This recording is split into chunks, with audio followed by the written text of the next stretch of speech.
नमस्कार, आप देख रहे हैं रिपब्लिक हिंदुस्तान न्यूज। आनंद सक्सेना के साथ संवाददाता रेणु गुप्ता की खास खबर औरैया से।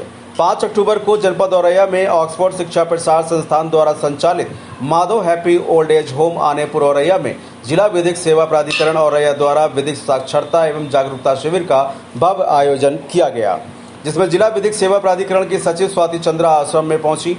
सर्वप्रथम आश्रम का पूर्व निरीक्षण किया। निरीक्षण के दौरान मेडिकल सुविधाएं, आश्रम परिसर की साफ सफाई, भजन संध्या एवं आराध्या महिला स्वयं सहायता समूह द्वारा निर्मित सामग्रियों का भी अवलोकन किया। इसके पश्चात मां शारदे को याद करते हुए दीप प्रज्वलित कर सभी बुजुर्गों का आशीर्वाद दिया। श्रीमती स्वाति चंद्रा द्वारा न्याय के समस्त कानूनों एवं संविधान के बारे में विभिन्न जानकारियां दी गई तथा उनके मौलिक अधिकारों के बारे में बताया गया। उन्होंने कहा कि समाज से जुड़े हर नागरिक का क्या क्या अधिकार है, उन अधिकारियों का कैसे प्रयोग कर किया जाना चाहिए। इसी बीच उन्होंने यह भी कहा कि आपके स्वास्थ्य सुविधाएं जो मुहैया कराई जाती हैं आपको, उनसे आप संतुष्ट हैं। तो सभी वृद्धजनों ने एक आवाज लगाकर श्रीमती चंद्रा को अवगत कराया कि हम लोगों को अच्छे से सारी सुख सुविधाएं मुहैया कराई जाती हैं। साथ ही उन्होंने सभी वृद्धजनों से अनुरोध किया है कि अब आप सभी लोग आश्रम की सारी गतिविधियों में बढ़ चढ़कर हिस्सा अवश्य लें, जिससे कि आप लोगों के स्वास्थ्य में और सुधार मिलेगा। और एवं उन्होंने कहा कि समय समय पर हम लोग आते रहेंगे और आप लोगों का आशीर्वाद लेते रहेंगे। इसी वार्ता के साथ भारत माता की जय के साथ कार्यक्रम का समापन किया गया और कार्यक्रम में उपस्थित जिला विधिक सेवा प्राधिकरण की सचिव, वीडियो प्रभारी औरैया इंद्रेश, पायल राठौर, लेखपाल अंकित, ऋषि दत्त, ललिता, दिलीप, सुधा, किरण, गौरव, अली हसन, प्रबंधक नरेंद्र पाल, कार्यक्रम मीडिया प्रभारी सुशील कुमार, वृद्धाश्रम लेखाकार हिमांशु मिश्रा, हरदीप आदि मौजूद रहे। फिलहाल आप सुरक्षित रहिए, जुड़े रहिए रिपब्लिक हिंदुस्तान से। नमस्कार। आज स्वाति चंद्रा जी से निवेदन करेंगे कि आप सीनियर सिटीजन के संबंध में जितनी भी व्यवस्था है और अवगत कराने की कृपा करें। आदरणीय सचिव।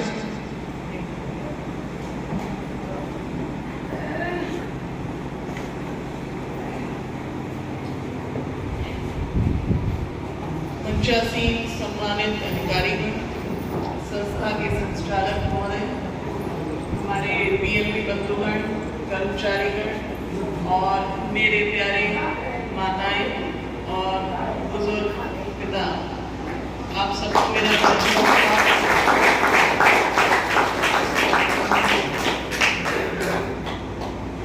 मैं यहाँ पे ये हमने शिविर आज जो लगाया है वो आपके अधिकारों के विषय में कि आपके क्या क्या अधिकार हैं आपको पता होने चाहिए, इसके संबंध में शिविर लगाया गया।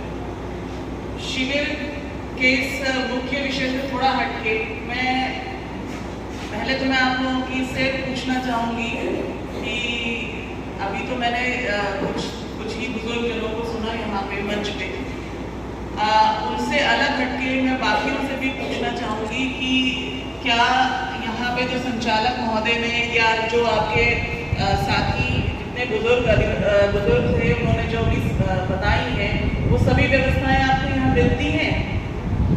सभी के यहाँ सारी व्यवस्था मिलती हैं पूरी तरीके से।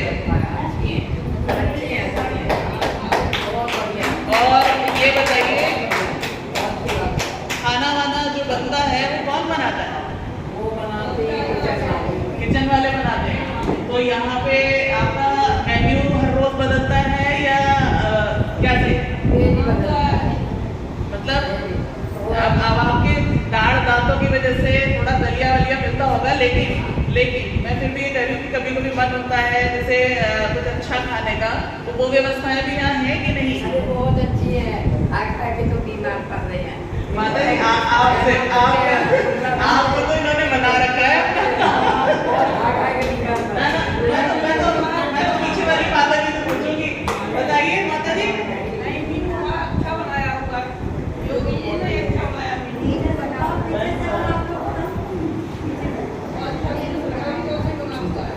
और यहाँ पे जो बाकी सुख सुविधाएं हैं, जैसे कि आपको उपचार सही टाइम पे मिल जाता है, आपको हमारी बीमारी जो हो जाती है उसके लिए यहाँ व्यवस्था पूरी है या नहीं? इधर से तो कोई नहीं आ रहा, इधर से तो ये मतलब परेशान। बताइए भाई। खड़े होके बता दिया करो, खड़े होके बता दिया करो।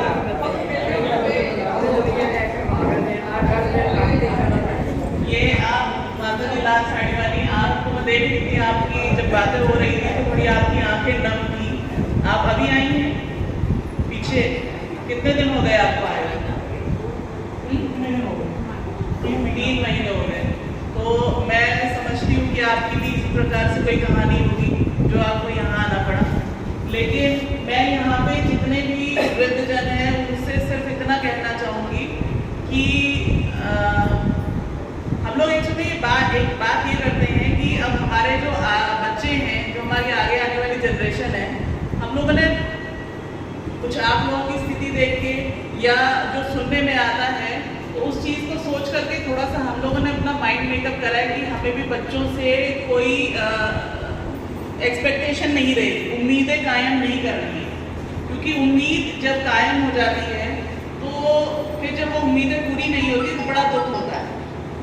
ठीक है, तो अब चूंकि हम लोग सब पढ़े लिखे हैं और हो सकता है हम लोग को पेंशन भी मिलती रहेगी, तो हमें पता है कि हम अपनी जो वृद्धावस्था है उसको बहुत ही सुख से काट सकेंगे। हमें बच्चों के सहारे की ज़रूरत नहीं है।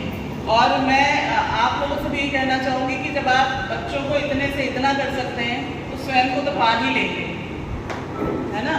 तो इसलिए निराश होने की ज़रूरत नहीं है। आप यहाँ पर हैं, आपको जिस भी वजह से यहाँ आना पड़ा, मैं उसके पीछे का कारण नहीं जानना चाहूँगी कि इतना ज़रूर है कि आप लोगों के साथ कुछ ना कुछ दिक्कत हुई है तभी आपको यहाँ आना पड़ा।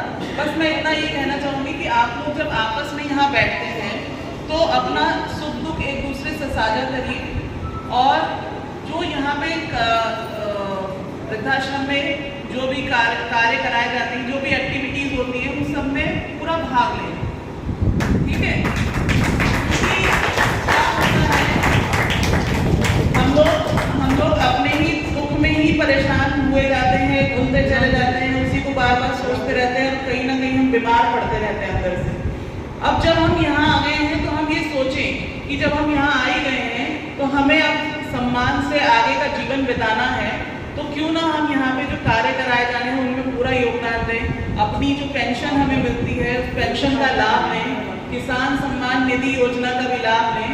और जैसा कि हमारे सेंगर साहब ने बताया कि यहाँ पे वो कुछ लोगों को भेजेंगे जो आपके आयुष्मान कार्ड भी बना सकेंगे। बाकी मैं भी इस चीज़ को कोशिश करूँगी कि हमारे जो ये परावैदिक स्वयं सेवक गण हैं, जो कि जगह जगह सिर्फ वैदिक सहायता देने के लिए होते हैं, इनमें से भी कुछ लोगों को यहाँ भेजा करूँगी जो आपकी टोल ले सकें। उनसे आप इस चीज़ को बयां कर सकते हैं कि आपको किसी प्रकार की कोई विधिक राय, मतलब कि कानूनी सलाह अगर आपको चाहिए, या आपके बच्चों ने जो भी आपके साथ गलत किया तो उनको एक थोड़ा सा बताने के लिए कि देखिए हम ऐसा नहीं है कि आपने हमें छोड़ दिया तो हमारा कोई सहारा नहीं है, हम आपके सहारे के लिए खड़े हैं। हमारे परावैदिक स्वयं सेवक यहाँ आएंगे और आपकी जो परेशानी हो, आपको कोई भी प्रकार की वैदिक राय आपको चाहिए हो, कानूनी सलाह चाहिए हो, तो वो आपको ये देंगे। आपका कोई प्रार्थना पत्र लिखा जाना है, वो प्रार्थना पत्र ये लिखेंगे और वो प्रार्थना पत्र जिस भी विभाग में से जुड़ा होगा उस विभाग तक पहुंचाने की जिम्मेदारी भी इनकी रहेगी। और बस मैं यही कहूँगी कि ये आर हिंदुस्तान हर हिंदुस्तानी की खबर डाउनलोड करने के लिए सर्च करें आर हिंदुस्तान प्ले।